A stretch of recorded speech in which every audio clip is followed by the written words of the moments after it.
ለምንድነው አንዱ ስለ ሁሉ የሞተው? ይህ አንዱ የተባለው በሁሉ መካከል የሌለ ሆኖ ስለ ሁሉ ግን የሞተ አንድ ጻድቅ ነው ካልን ይሄ ጻድቅ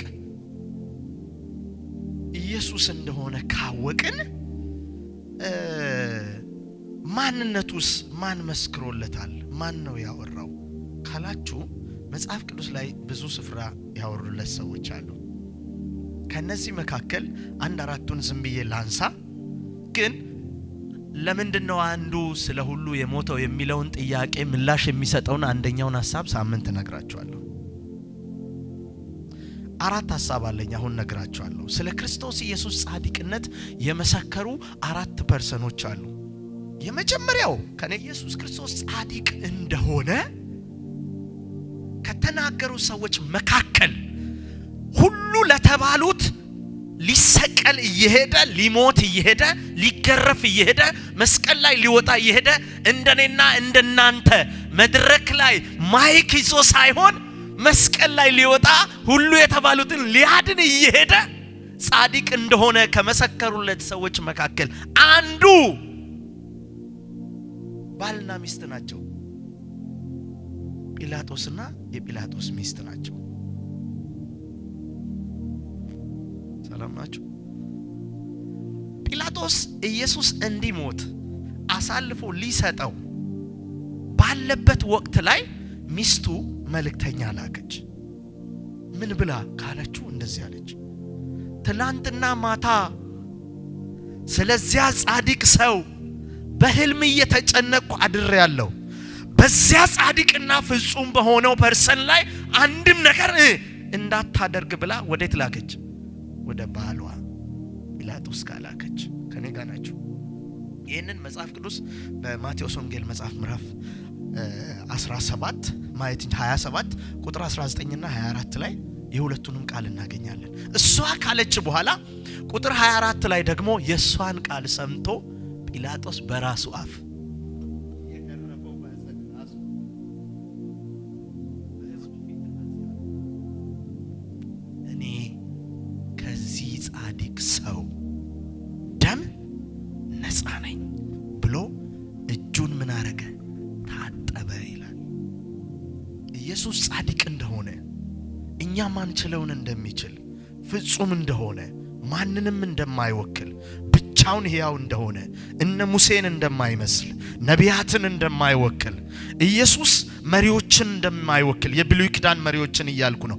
ማናቸውም ስለሱ አወሩ እንጂ እንደሱ ለሰው ተወክለው በአብ ፊት መቆም የሚችሉበት ማንነት አላገኙም።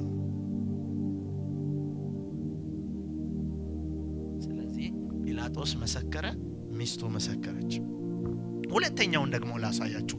በዚሁ ክፍል ላይ ሉቃስ ወንጌል መጽሐፍ ምዕራፍ 23 ላይ አንድ ፐርሰን አለ። ኢየሱስ ክርስቶስ ታስባላችሁ? ጌታ ኢየሱስ ክርስቶስ የእግዚአብሔርን መንገድ ነው ያስተማረው። የእግዚአብሔርን ሕይወት ነው ያስተማረው። የመንግስት ሰማያትን መንገድ ነው ያስተማረው። ከዛ ውጪ ከእግዚአብሔር ሐሳብና ፕሮግራም ውጪ ያስተማረው ተረት አይደለም፣ ታሪክ አይደለም፣ ጫወታ አይደለም። እነሱ አይሁዶች ደግሞ የሚያውቁት የነ አብርሃምን ታሪክ ነው። እንዲሆነ አንድ ዘመን ላይ እንዲሆነ ይላሉ እንጂ የአይሁድ አስተማሪዎችም ካህናትም የቤተ መቅደስ አለቆችም ሽማግሌዎች የሚባሉ ሁሉ በጊዜው የነበሩ ሰዎች ስለ እግዚአብሔር ሐሳብ አይደለም ያወሩት። ስለ ወግ ያወራሉ፣ ስለ ስርዓት ያወራሉ፣ ስለ መገረዝ ያወራሉ፣ ስለ ኪዳን ያወራሉ፣ ግን ስለ እግዚአብሔር ሐሳብ አያወሩም። ኢየሱስ ግን እኔ እውነት እኔ መንገድ እኔ ሕይወት ነኝ ብሎ በእኔ በቀር ያለ በእኔ የሚያምን የዘላለም ሕይወት ያገኛል ብሎ የተናገረ የአብን መንገድ ያሳየ ፐርሰን ነው። ለዚሁ ብለው የሕይወትን መንገድ ስላሳየ መስቀል ላይ ሰቀሉት። በደንብ ስሙኝ። እዚህ ጋር አንድ ሲክሪት የሆነ ነገር አለ። ኢየሱስ የታሰረው ወንጀል ሰርቶ አይደለም፣ ክፋት ኖሮበት አይደለም፣ ዋሽቶ አይደለም፣ ሰርቆ አይደለም፣ አጭበርብሮ አይደለም። ፍጹም ነው፣ ጻድቅ ነው። እሱ በፍጹምነቱ ሲሰቀል ከሱ ቀኝና ግራ የተሰቀሉ ሁለት ሰውን በመግደል የሚታወቁ በከተማው በር ላይ ጠብቀው የሚገድሉ ሰዎች ነበሩ። ከሰዎች እጅ የሚዘርፉ ሰዎች ነበሩ። የሚገርማችሁ ነገር ሰዎች ተሰብስበው መጡ። ኢየሱስም ተሰቅሏል፣ እነ በርባንም ተሰቅለዋል። ሰው ሁሉ ተሰብስቦ መጣና አንተ የእግዚአብሔር ልጅ እያሉ በሚፎክሩበት ሰዓት በአንድ በኩል ያለው ለኢየሱስ እንደዚህ አለ፣ ፎገረው። ከኔ ጋር ናችሁ? ይኔ ለካ ምን አረገው?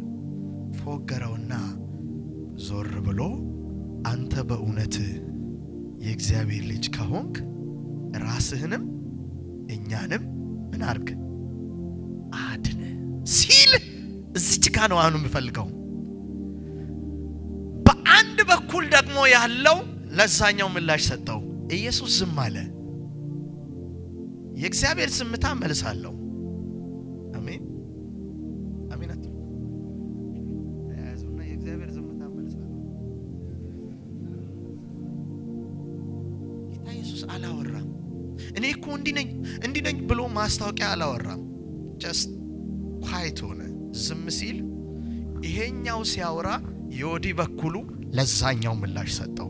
አንተ አለው፣ በደንብ ስሙኝ፣ አንተ እኛ እኮ የተሰቀልነው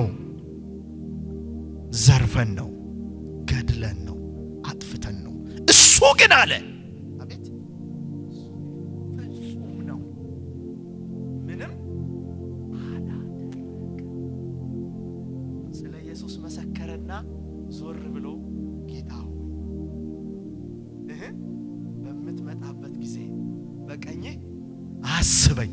አያችሁ፣ እኔ ኃጢአተኛውን ምን አርገኝ አስበኝ ሲል ኃጢአቱን ተናዘዘ። ወደ ጻድቁ ውስጥ ሲገባ ጻድቁ የተሰቀለው እንደዚህ አለ፣ በእውነት አለው ስለ መሰከረለት። አያችሁ፣ ዛሬ በገነት ከኔ ጋር ትሆናለህ።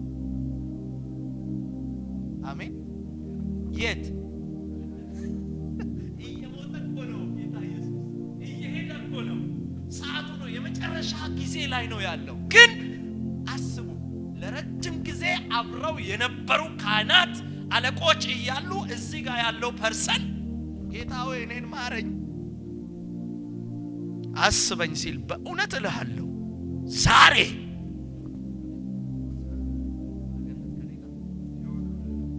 እምነት ነው ጥምቀት ነው የሚያድነው? ሰውየው ከመስቀል ወርዶ ተጠመቀ እንዴ? አቤት ኦሬዲ ምን ሆነ? አመነ ጌታ ኢየሱስ ዛሬ በገነት ከኔ ጋር ነው። አሜን። ከማን ጋር ነው? የኢየሱስን ጻድቅነት መሰከረ። ሶስተኛው ይሄን ሐሳብ መጨረስ ስላለብኝ ሶስተኛው